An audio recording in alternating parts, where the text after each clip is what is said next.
সকল বিধর্মীদের সাথে মুসলমানদের মৌলিক পার্থক্য হলো তারা সৃষ্টিকর্তা আল্লাহ মানে, নবী মানে না। আমরা আল্লাহও মানি, নবীও মানি। কথা ঠিক না বেঠিক? এটুকু হলো বেশ কম। ওয়ালি রাসূলিহি, রাসূল পাকের জন্য ইজ্জত। শুনুন আমার ভাইয়েরা, আমার নবীকে ইজ্জত করতে হবে। এই ইজ্জত, এই সম্মান, এটাই মূলত ঈমান। নবীর ইজ্জত, নবীর সম্মান যে বুঝবে না, সে কখনো মুমিন হইতে পারে না। বহু মানুষ আছে আরবি জানে, অনেক আরবি জানে, আরবি বলতে পারে, কিন্তু নবীজির ইজ্জত বুঝে না। মনে রাখবেন, এই আরবি হাজার জাননেওয়ালা মানুষগুলিও যদি রাসূল পাকের ইজ্জত না বুঝে, তারা ঈমানদার হতে পারে না।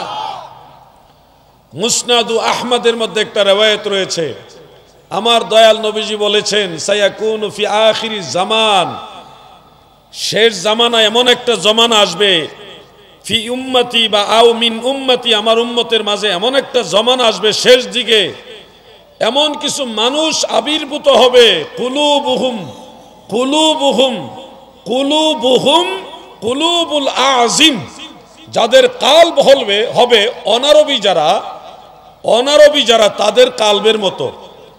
ওয়া লিসানুহুম লিসানুল আরব, কিন্তু তাদের জবান হবে আরবের জবানের মতো। কোন কোন হাদিসে রয়েছে ওয়া সুন্নাতুহুম সুন্নাতুল আরব, তাদের বাহ্যিক লেবাস, স্বভাব চরিত্র হবে আরবের মতো, কিন্তু কালব হবে অনারবিদের মতো। মানে কালবের মধ্যে থাকবে সমস্যা, লেবাসে ফিটফাট, ভিতরে সদরঘাট, এরকম একটা কথা আর কি। এজন্যে আল্লাহর হাবিব রাহমাতুল লিল আলামিনকে যারা মহব্বত করবে, তারাই হবে প্রকৃত মুমিন। আমার হুজুর কেবলা জান বলতেন, নবী প্রেম সুধা পান কর সবে মনবে, দনা যাত না জোরাইবে।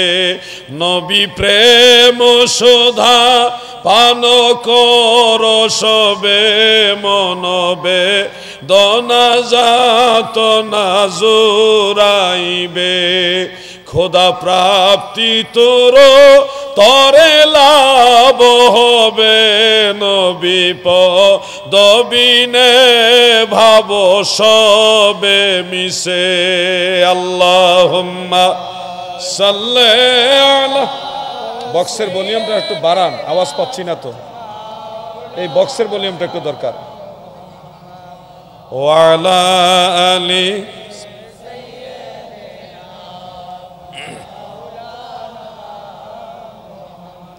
আমার দাদু ভাইয়েরা গভীর মনোযোগ। আল্লাহর হাবিবের ইজ্জত, সম্মান, নবীজির তাজিমের কথা যদি আপনি অনুধাবন করতে না পারেন, তাহলে এখানেও আপনার সমস্যা। আপনি অনেক কিছু জানেন, কিন্তু রাসূল পাককে মানেন না, আপনি কখনো মুমিন না। নবীজিকে মানত বুঝা না বুঝার মাঝেই ঈমান নিহিত, এখানে ঈমান। আল্লাহকে ইহুদিরাও মানে, আল্লাহকে খ্রিস্টানরাও মানে, সৃষ্টিকর্তা একজন আছে হিন্দুরাও মানে, বৌদ্ধরা মানে, অন্য অন্য ধর্মাবলম্বী যারা তারাও মানে। সকল বিধর্মীদের সাথে মুসলমানদের মৌলিক পার্থক্য হলো তারা সৃষ্টিকর্তা আল্লাহ মানে, নবী মানে না। আমরা আল্লাহও মানি, নবীও মানি। কথা ঠিক না বেঠিক? এটুকু হলো বেশ কম।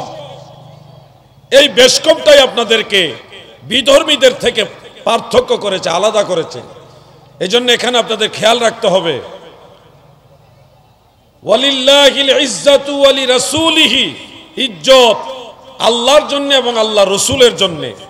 আল্লাহ রসুলের ইজ্জত করতে গিয়ে আমরা সুন্নি মুসলমান নবী পাকের ইজ্জত প্রদর্শন, সম্মান প্রদর্শন করতে গিয়ে মাঝে মধ্যে মিলাদের মজলিসে কোন আলেমের সম্মানে বা আলেমের নির্দেশে দাঁড়ায়া নবীজিকে সালাম দেই। এটা মূলত আল্লাহর নবীর প্রতি সম্মান প্রদর্শন। কথা কি বুঝতেছেন আপনারা?